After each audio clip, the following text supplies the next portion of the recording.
Hi, this is Matlata James, and you're watching Joburg Today.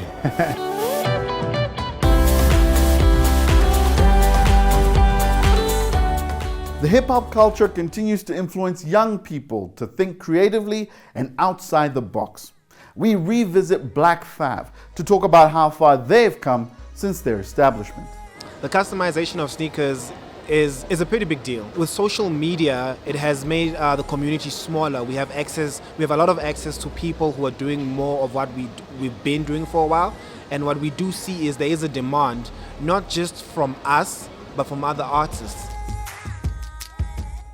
Because when you're online, when you're on Facebook, Instagram, Twitter, you're able to see other artists who are doing what we're doing or something similar and on a consistent basis, which tells us that the market is much bigger than when we first started out. It's popular amongst young and old, simply because people don't like to conform. You know, people want to be different, they want to be unique. People from all walks of life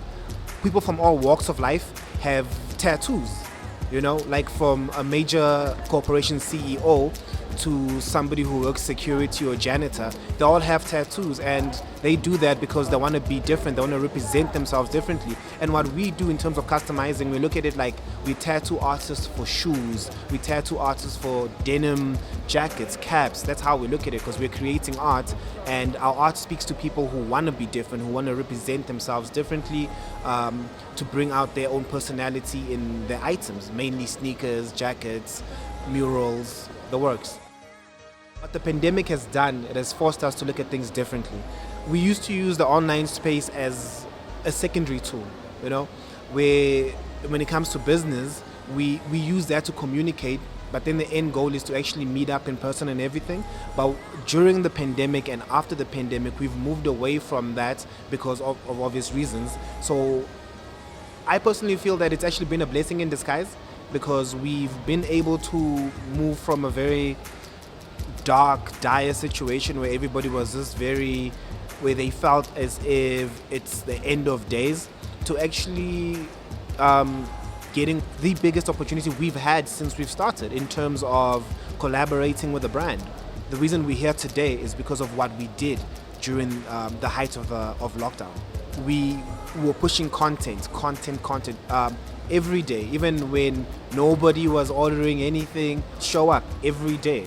You just show up and you just keep at it. World Read Aloud Day is celebrated every year on the 3rd of February. And a local NGO, Nalibali, wants you to join in the festivities. I speak to Zola Stembile Maja to find out more. World Read Aloud Day is purely a day where we want to bring masses of people together for one purpose: to read aloud to children. We all know why reading is important and how important it is for people to read, especially even for themselves.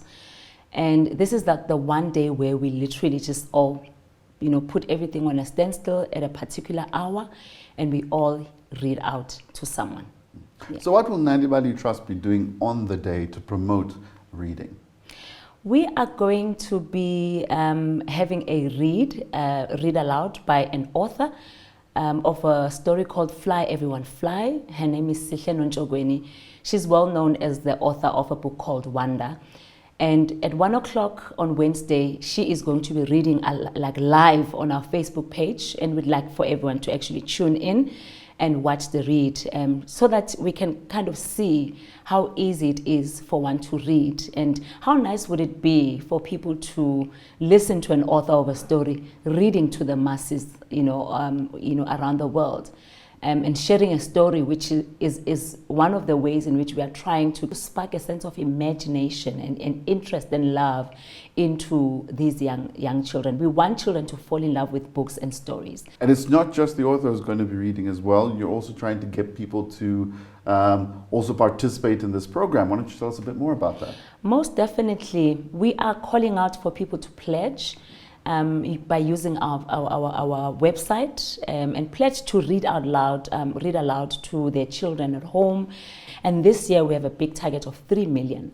And all we're doing is we're actually urging people to pledge on our website, which is www.nalibali.org, or they can go to www.nalibali.mobi, and they can pledge and say how many people they'd like to read to, and share a story. They can also download the story on the same platforms as well, that they can use to read aloud to children.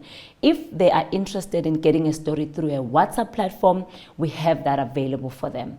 They can send the word read to the number 0600 442254. Once the live read has been done, people can still be able to access the story on all other social media platforms. They can log into Instagram, Twitter, YouTube. They can be able to access the story even after World Read Aloud Day has passed. And what we ask is that they continue to share the story with everyone, so that more and more people can fall in love with reading stories, and just fall in love with reading as a whole. And we also do encourage that when they read the story to children, they do take videos of themselves, take pictures, and share these in all our platforms. But most specifically, when they decide to share on our on Twitter, they can use the hashtag MyRead2021. Share their pictures, share their videos, and let the world see how many people are rambling and showing the love and interest to children that speaks about reading.